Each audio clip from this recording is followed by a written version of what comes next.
찬양대에 찬양해 주신 대로 예수님만이 우리의 소망인 줄로 믿습니다. 그런 마음으로 옆에 성도님들에게 축복하며 인사할 때에 예수님만이 우리의 소망이십니다, 이렇게 인사 나누시면 좋겠습니다.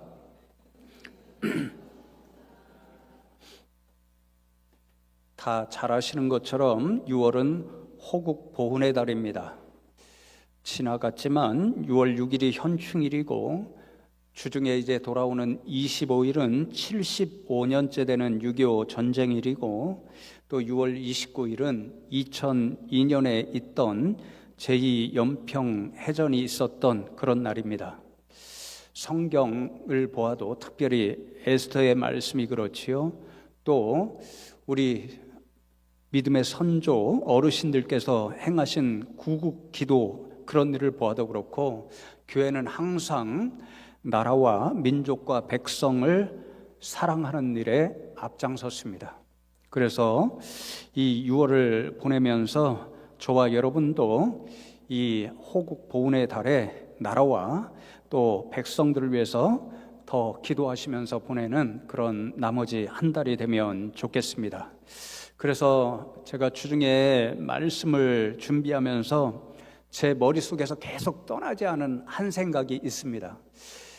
도대체 우리나라와 백성들을 위해 기도할 때 오늘 이 시대에 우리 교회가 또 우리 성도님들이 가장 간절하게 기도해야 할 제목이 무엇일까? 많은 기도의 제목이 생각났습니다. 나라뿐만 아니라 전 세계가 다 경제가 어렵다고 난리죠. 그러니까 어려운 경제 일들을 위해서 하나님 앞에 기도해야겠죠. 또 최근까지도 계속되었던 정치적인 혼란이 이제 대통령 선거도 끝났으니까 빨리 안정되기를 위해서도 기도해야 합니다. 또 지금 남북관계 이런 안보의 문제가 매우 불편한 상황이니까 남북관계와 안보를 위해서도 하나님 앞에 기도해야 되겠죠. 또 전 세계적으로 무역 갈등이 심해지고 또 외교 문제가 또 많고 또 전쟁의 일들이 끊임없이 일어나고 있으니까 복잡한 외교 문제, 또 세계 평화, 이런 것들을 위해서도 기도해야 합니다. 그런데 이런 여러 가지 기도 제목을 생각하는 가운데 제 마음속에서 계속해서 지금 다급한, 더 중요한 우리나라 백성들을 위해서 기도해야 할 제목이 있다는 생각이 떠나지를 않았습니다. 그 기도 제목이 바로 국민 통합의 일입니다. 백성들이 모든 사안으로 갈라져서 갈등하고 미워하는 시대 가운데 우리가 살고 있고, 제가 영적으로 판단할 때 이것이 오늘 이 시대를 살아가는 우리나라의 가장 염려스러운 문제다, 이런 생각이 들어서 이 문제를 두고 교회와 성도님들이 가장 간절하게 하나님 앞에 기도해야 되겠다, 그런 생각을 하게 된 거죠.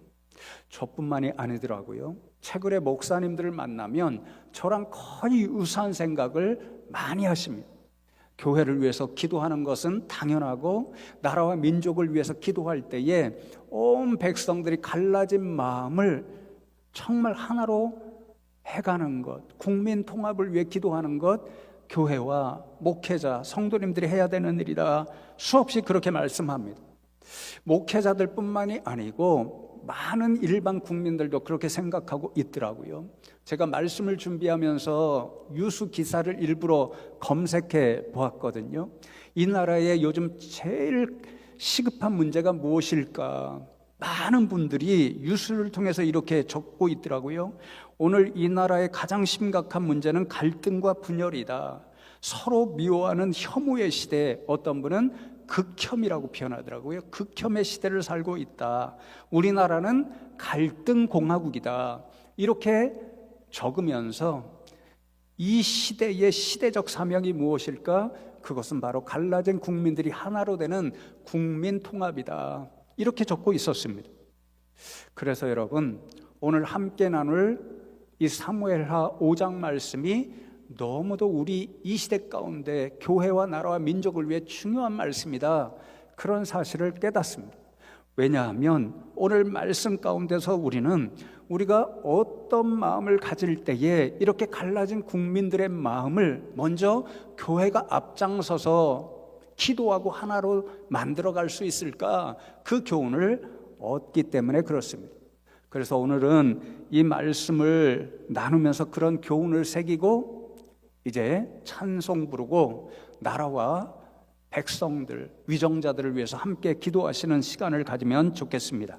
오늘 함께 읽은 사무엘하 5장의 말씀, 특별히 2절과 3절의 말씀을 보시면 이스라엘 지파의 지도자들이 다 함께 다윗 왕에게 나와서 그 다윗 왕을 12지파의 새로운 왕 사울을 이어서 새로운 왕으로 삼는 그런 장면을 우리에게 들려줍니다. 오늘 말씀의 배경을 먼저 간단히 말씀드리면 좋겠는데요. 이스라엘 12지파 초대 왕이었던 하나님이 세우신 사울이 길보아라는 곳에서 마지막 전쟁을 이제 블레셋 백성들과 벌이게 됩니다. 안타깝게도 그 전쟁에서 이스라엘 백성들이 완전히 패배를 하게 되고 사울왕도 전사를 당하고, 그리고 사울왕을 이어서 왕이 되어야 했던 요나단도 전사하고 맙니다. 그러나 여러분, 하루아침에 지금 이스라엘을 지금 다스렸던 사울왕도 사라지고, 사울왕이 그렇게 죽게 될 때에 그를 이어서 왕이 되어서 이스라엘을 통치할 요나단도 죽게 되니까 이스라엘 한 나라의 지도자가 없어지고 말았습니다. 그런 위기의 상황 가운데에 12지파 가운데 숫자가 가장 많았던 유다지파, 다윗이 속한 지파였죠. 다윗을 계속해서 지지했던 유다지파가 먼저 다윗을 자신의 왕으로 삼았습니다. 그래서 남쪽 유다 왕국이 헤브론을 수도로 삼고 다윗이 다스리는 나라로 서게 됩니다. 반면에 나머지 지파들은 이제 살아남은 이스보셋이라고 하는 사울의 아들을 왕으로 삼아서 북쪽 마하나임이라는 곳에 수도를 삼고 다스리는 이스라엘 나라가 됩니다. 그러니까 본래 한 나라 한 민족이었습니다. 민족적으로도 그렇고 얼마 전까지 사울이 다스릴 때는 다 12지파가 한 나라를 이루었습니다. 그런데 사울이 죽고는 남쪽 유다와 북쪽 이스라엘 두 나라로 한 나라 한 민족이 갈라지고 말았습니다.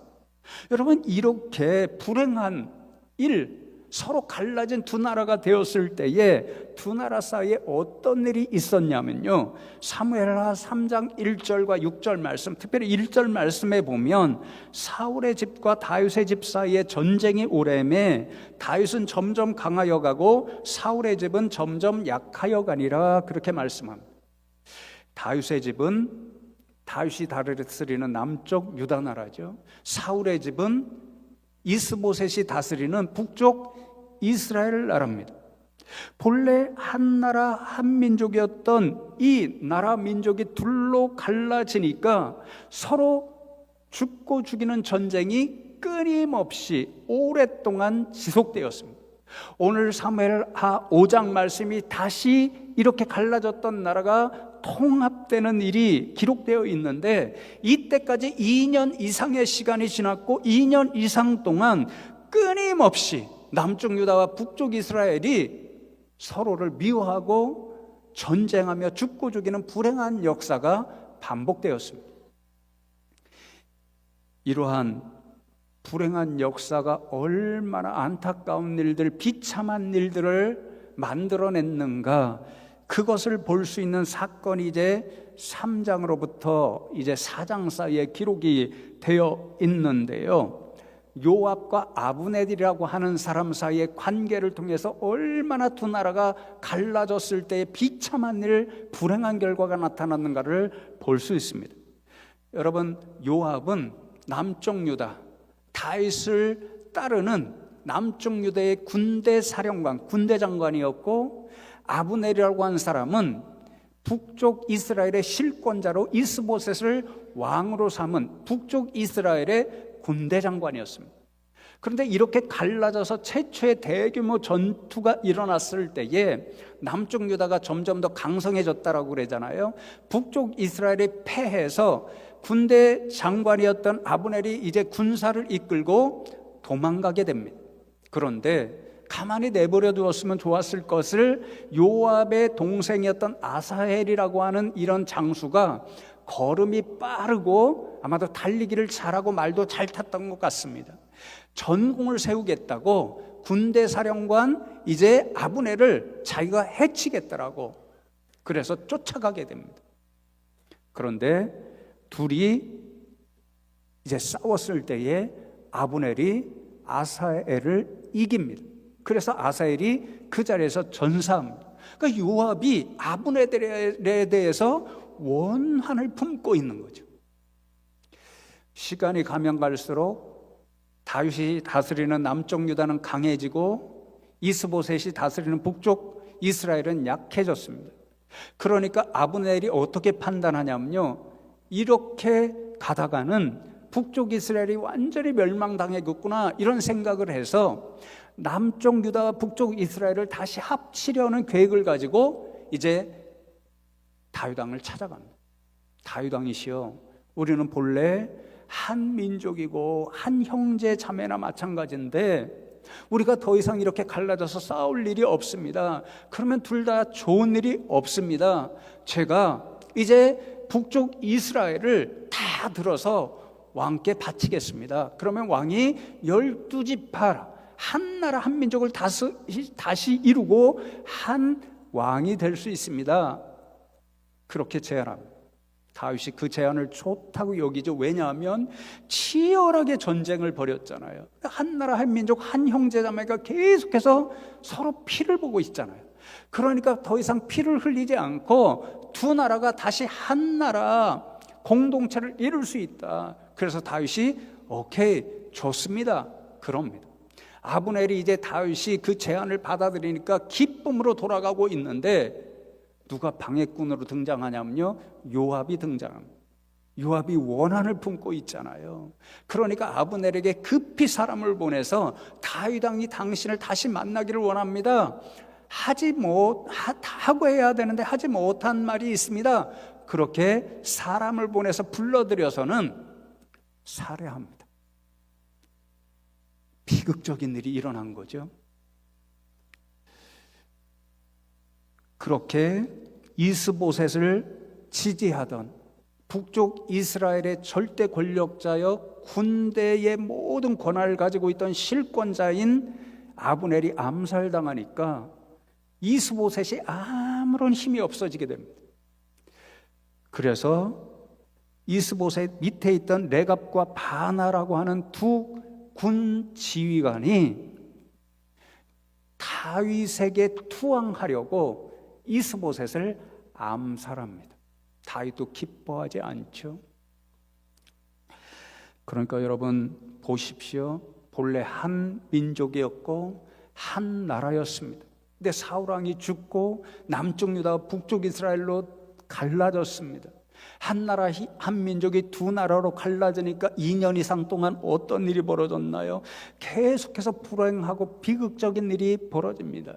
전쟁이 끊임없이 일어나고 한 동족이 서로를 죽고 죽이는 피 흘림의 역사가 반복되고 서로 군대 장관이었던 나라를 위해서 함께 일해야 했던 요압과 아브넬 사이에 원수가 되고 서로를 미워해서 살해하는 역사, 심지어 자신들의 왕이었던 왕도 우습게 여기고 암살하는 끔찍한 일이 일어났습니다. 이것이 나라가 분열될 때 일어나는 불행한 일입니다. 여러분, 우리도 이미 유사한 그런 일을 경험하고 여전히 그 아픔의 일들이 남아있잖아요. 본래 한 민족인 우리나라가 남과 북으로 갈라져서 결단코 앞으로는 일어나지 말아야 할 6.25와 같은 동족 상잔의 비극을 맛보았고 오늘도 여전히 남과 북이 갈라져서 서로를 향하여 총뿌리를 겨누고 있는 정말 안타까운 현실 가운데 살아갑니다. 그뿐이 아니죠. 우리 남쪽만 생각해도 서두에 말씀드렸던 것처럼 백성들이 이런 문제로 갈라져서 극혐의 시대, 갈등 공화국의 시대를 살아가는 안타까운 현실들이 벌어지고 있습니다. 솔직히 개인적으로 그리고 목회자로서요, 오늘날 이런 우리나라의 모습을 생각할 때마다 앞으로 어떤 더 힘든 일이 일어나지는 않을까 걱정되는 마음, 염려되는 마음이 때때로 일어납니다. 여러분, 이런 상황에서 우리가 어떤 마음을 가지며 하나님 앞에 이 나라 백성들을 위해서 간절히 기도해야 할까요? 오늘 읽은 사무엘하 5장 1절의 말씀이 우리에게 한 가지 교훈을 들려줍니다. 제가 다시 한번 봉독해 드립니다. 이스라엘 모든 지파가 헤브론에 이르러 다윗에게 나와 이르되 보소서 우리는 왕의 한 고륙이니이다. 그렇게 말씀합니다. 이스라엘 모든 지파는 이스보셋을 왕으로 삼고 이스보셋이 다스렸던, 그러나 지금은 지도자가 사라진 유다 지파를 제외한 11지파를 이야기합니다.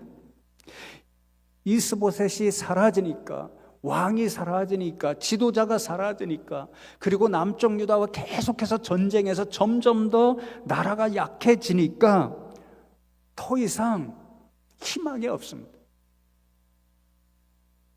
남쪽 유다는 다시 잘 다스리고 있는데 북쪽 이스라엘은 어떤 뚜렷하게 보이는 지도자가 보이지를 않습니다. 그러니까 너무도 지금 고통스러운 상황이고 어찌할 바를 모르는 상황입니다. 그때에 지파의 지도자들이 다 모여서 어떻게 할까 논의하다가, 그래, 우리 다윗에게 찾아가자. 이렇게 두 나라로 갈라져서 언제까지 우리가 고통받으며 서로를 죽고 죽이는 이런 전쟁을 일삼아야 되느냐. 우리가 약해질 대로 약해졌는데 이러다가는 우리가 다 멸망당할 수밖에 없다. 그러니까 다윗에게 찾아가서 우리까지도 다스리는, 그래서 한 나라 다시 이루자, 그렇게 제안하자 찾아온 거죠. 다윗에게 찾아와서 이 모든 지파의 지도자들이 내놓는 첫 음성이, 왕이시여 우리는 왕의 한 고륙입니다, 이 말이었습니다. 여러분, 한 고륙이라는 말을 제가 원어 이제 성경으로 찾아보니까요, 같은 뼈, 같은 살을 가진 사람들입니다, 이 뜻입니다.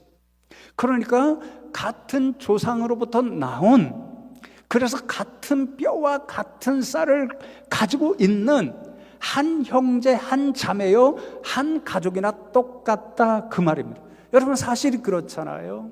이스라엘 12지파의 조상을 거슬러 올라가면 딱 한 사람, 믿음의 조상 아브라함입니다. 아브라함으로부터 다 함께 나온 그러한 후손들이요, 그러니 한 형제 자매입니다.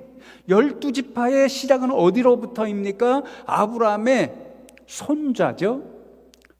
야곱으로부터 나온 야곱의 12아들로부터 12지파가 시작되었습니다. 그러니 여러분, 남이 아닙니다. 다 말하고 있는 것처럼 한 고륙, 같은 뼈와 같은 살을 가진 한 조상을 가진 한 형제와 한 자매, 한 가족입니다.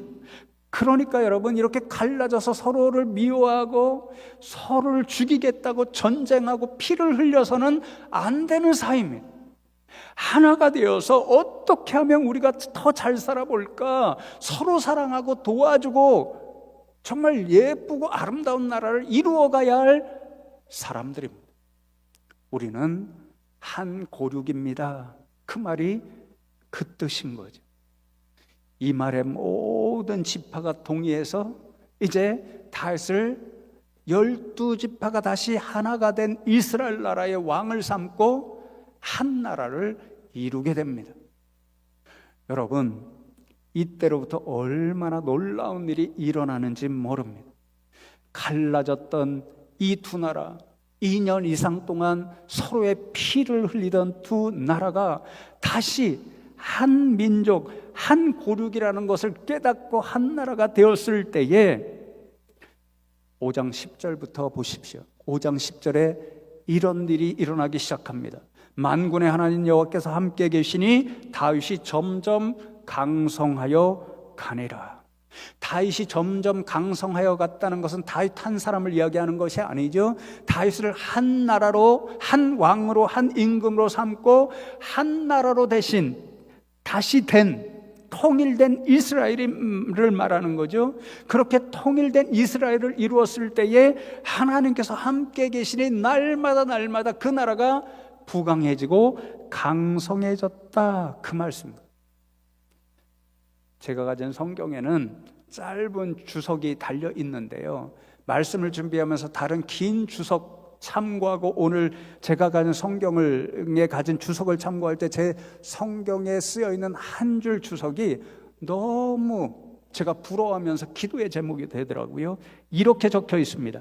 다윗이 예루살렘에 들어옴으로써 축복의 시대가 동튼다, 이렇게 적고 있습니다. 여러분, 본래 갈라져서 남쪽 유다를 이룰 때에는 그 수도가 헤브론이었습니다. 북쪽 이스라엘은 그 수도가 마하나임이었습니다.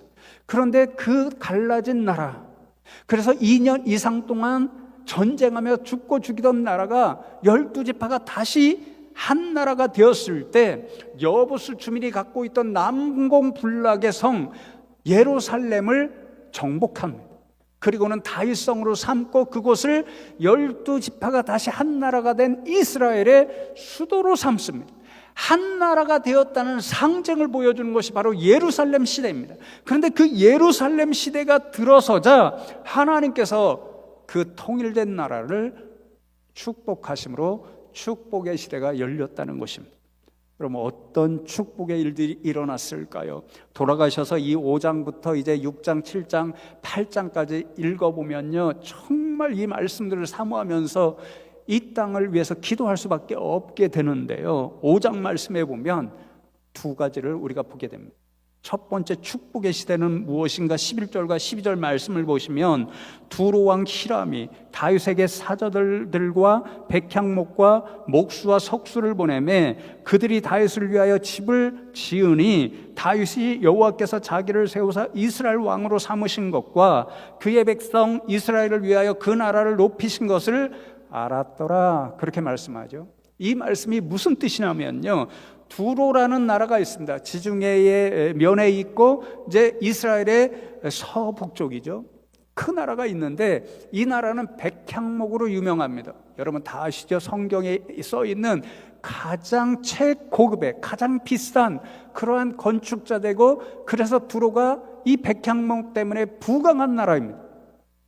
그 나라의 임금 이제 히람이 다윗이 12지파 통일된 나라를 이루고 하나님께서 은혜를 부어주시니까 날마다 그 나라가 강해진다는 것을 보고 화친의 조약을 맺자는 것입니다. 서로 사이좋은 나라가 되자는 것입니다. 그래서 선물을 잔뜩 보냅니다.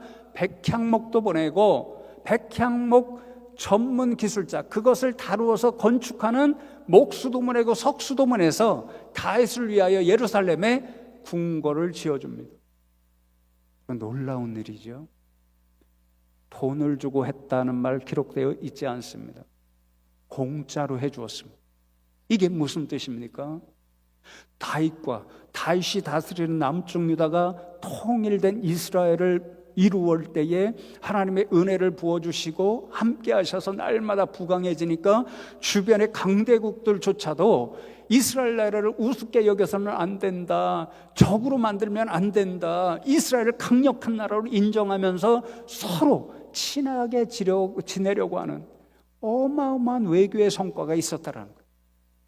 다윗 자신도 이런 일을 통해서 하나님이 자신을 이스라엘 왕으로 세워주신 분이고, 그리고 자신이 다스리는 이스라엘 나라를 주변국들이 볼 때 영광된 나라로 만들어주셨음을 스스로 알았습니다. 여러분, 우리나라가 이런 나라 되면 얼마나 좋겠습니까? 주변의 강대국들이 한국이란 나라 정말 만만해 보아서는 안 돼, 저 나라는 하나님이 지켜주시는 나라야, 우리가 친하게 지내야 되는 나라야, 저절로 기도 제목이 생기지요.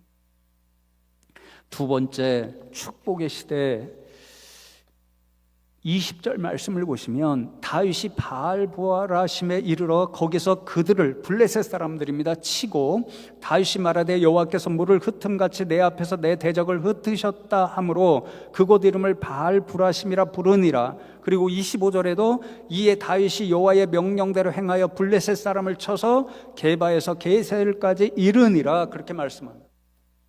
여러분, 다윗이 이제 통일된 나라를 이루고 이스라엘이 점점 강해져 가니까 제일 경계한 나라가 블레셋이었습니다. 성경에 기록된 대로 블레셋은 늘 이스라엘의 가장 강력한 그러한 대적 국가였잖아요. 두 차례나 다윗이 다스리는 통일된 나라를 쳐들어오게 됩니다. 똑같이 르바임 골짜기라는 데서 운명을 건 이스라엘 나라와 블레셋 나라 치열한 전쟁이 벌어집니다.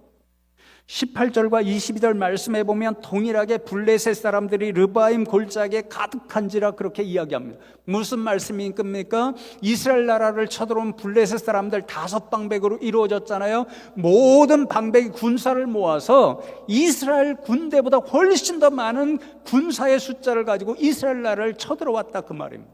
그러나 여러분, 인간적 상식으로 생각할 때는요, 이스라엘 나라가 불리한 상황입니다.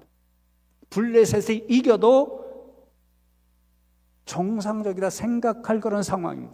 그런데 여러분, 이 상황 가운데 다윗이 어려움을 직시하니까 어떻게 하냐면요, 전쟁터에 나가기 앞서서 자신과 함께 하시는 이스라엘 나라의 하나님께 나가 기도하기 시작합니다. 하나님, 제가 어떻게 할까요? 이 백성들을 이끌고 저 블레셋 많은 군사와 어떻게 싸우면 될까요? 너무도 재밌게요, 하나님께서 다윗의 기도를 들으시고 1차 전쟁 때는 이렇게 전략을 세우고 이런 전술을 가지고 전쟁터에 나가라. 2차 전쟁터에는 너희들이 직접 가지 말고 내가 가르쳐주는 대로 어떤 신호를 보낼 테니까 게릴라 작전, 기습 작전을 펼쳐라. 전략 전술을 다 가르쳐 주시고 하나님이 함께 하십니다. 그러니까 블레셋이 아무리 많은 군사를 가지고 이스라엘을 쳐들어왔을지라도 이길 수가 없죠. 다윗과 이스라엘 군사들이 블레셋 군사들을 물리쳐서 완전히 승리를 거둡니다. 그리고는요, 다윗이 살아있을 때는 늘 역사 가운데 가장 강력한 대적 국가였던 블레셋이요, 다윗과 이스라엘 앞에 꼼짝도 못하게 됩니다. 그러니 어떻게 될까요? 우리가 다 꿈꾸는 나라가 이루어집니다. 태평성대의 나라가 이루어집니다. 결론이 7장 1절입니다. 이렇게 기록되어 있습니다. 여호와께서 주의 모든 원수를 무찌르사 다윗이 왕으로 궁에 평안히 살게 하신 때에, 그렇게 말씀하죠. 다윗만 평안히 살았을까요? 아니죠. 이 말은 무엇입니까?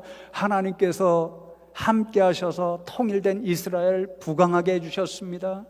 그래서 외교적으로도 남들이 우습게 보지 못하게 하고 화친을 맺으려고 애씁니다. 블레셋과 같은 강력한 대적을 물리칩니다. 그러니까 다윗도 평안을 누리고 다윗이 다스리는 이스라엘 모든 백성들이 샬롬의 시대, 축복의 시대를 맛보게 되는 거예요. 여러분, 생각해 보십시오. 이전과 이후의 이스라엘 나라 모습이 완전히 다릅니다. 나라가 갈라졌고 민족이 갈라졌을 때는 둘이 매일 전쟁하고 피를 보며 죽고 죽이고 불행한 역사의 일들이 끊이지 않고 일어났습니다. 그러나 지금 다시 12지파가 하나의 나라가 되었을 때 하나님께서 함께 하시고 축복의 시대를 열어주셔서 외교적으로도 인정받고 경제적으로 부강한 나라가 되고 군사적으로 강력해서 외적들을 물리치니까 모두가 평안한 태평성대의 나라, 샬롬의 나라, 하나님 나라와 같은 현실을 맛보는 복된 나라가 되었습니다. 여러분, 저절로 아멘이 나오지 않나요? 저절로 부럽지 않나요? 주중에 이 말씀들을 묵상하고 말씀을 준비하는데요, 가슴이 뜨거워지면서 저절로 하나님 앞에, 하나님, 우리나라 대한민국에도 이런 축복의 시대를 열어주십시오, 그렇게 기도하게 되더라고요. 그런데 여러분, 가만히 생각해 보면요, 지금도 우리 하나님이 이 나라를 얼마나 사랑하시고 복을 부어 주셨는지 모릅니다. 우리가 현실적으로 분명히 오늘 물론 어렵다고 하지만요, 여전히 우리는 그런 복을 봅니다. 이제 얼마 전에 제가 이제 매달 한 번씩 기업 예배 드려주는 장로님이 있습니다. 그 장로님이 전 세계적으로 유명한 디 이코노미스트라고 하는 영국의 유명한 경제 전문 잡지입니다. 거기와 CNN 뭐 이런 뉴스 또 여러 언론 기관을 갖고 있잖아요. 그런 데에 우리나라의 주요 기업의 광고를 영어로 실어주는 그런 광고 대행 기업을 운영하고 계십니다. 주로 만나는 분들이 우리나라 대표적인 기업들, 뭐 예를 들면 삼성이나 SK나 뭐 대한항공이나 LG나 이런 주요 기업들의 임원들을 만나시고 그런 기업들과 관계하기를 원하는 이런 주요 언론, 잡지 이런 임원들 또 경제인들을 만납니다. 그러니까 이분이 전 세계 돌아가는 경제일 그리고 그런 상황 가운데 우리의 나라에 있는 현실 이런 것들을 굉장히 잘 아셔서 때때로 제게 알려주십니다. 얼마 전에 만났을 때는 우리나라가 지금 현실적으로 그래도 너무 어려운 게 사실이지만 목사님 그럽니다. 그래도 전 세계에서 우리나라 같은 나라 찾아보기가 어렵다는 것입니다. 우리나라 큰 나라 아닙니다. 그렇죠? 그런데 그 장로님 하시는 말씀, 목사님 보십시오. 자동차가 전 세계 3위입니다. 반도체가 전 세계 거의 1위입니다. 조선이 세계 1위 국가입니다. 그분 하시는 말씀이 깡패 같은 트럼프조차도 전 세계에 대해서는 큰 소리 뻥뻥 치면서 여러분 다 뉴스를 모아서 아시죠? 반도체 한국이랑 협조해야 된다 그러고 또 조선 한국이랑 협조해야 된다고 그러잖아요. 전 세계에 하나님이 이렇게 복을 부어주신 나라를 찾아보기가 어렵다는 거예요. 요즘 또 전 세계적으로 K-팝, K-컬처, K-푸드, K를 들어가는 이런 문화적인 현상들이 얼마나 많아요. 그러니까 전 세계 사람들이 한국말을 배우고요, 한국 문화를 배우고요, 어떻게 하면 한국에 한번 와볼까 그런 꿈을 꾸는 분들이요. 여러분 보시죠. TV에서 많이 보셨죠. 이런 나라가 어디 있느냐는 거예요. 하나님 너무 복을 많이 부어주셨다는 거예요. 어렵지만 세상에 많은 나라들이 우리를 부러워한다는 거. 전 세계 기업인들이 지도자들이 다 인정한다는 것입니다. 그런데 거기에 안타까운 사실 한 가지를 첨부합니다. 전 세계 사람들이 다 한국이 놀라운 나라, 부러운 나라 인정하면서도 제일 걱정하는 한 가지 영역이 있다는 것입니다. 뭘까요? 여러분 다 아십니다. 정치 후진국이라는 것입니다. 특별히 오늘날 정치적인 혼란으로 대한민국의 백성들이 둘로 갈라져서 심각하게 갈등하는 모습, 이것을 볼 때에 전 세계 많은 기업인들과 정치인들이 이구동성으로 다 국민 통합을 이루는 것, 제가 서두에 말씀드렸죠. 그것이 대한민국의 시대적 사명이고, 그럴 때 앞으로 한국은 전 세계가 부러워하는 더 강력한 나라, 잘 사는 나라가 될 것이라고 다 이야기한다는 것입니다.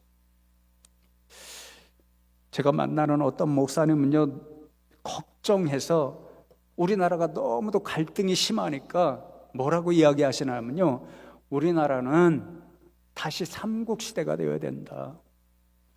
경상민국, 전라민국, 충청민국 그렇게 갈라져야 싸우지 않을 것이다.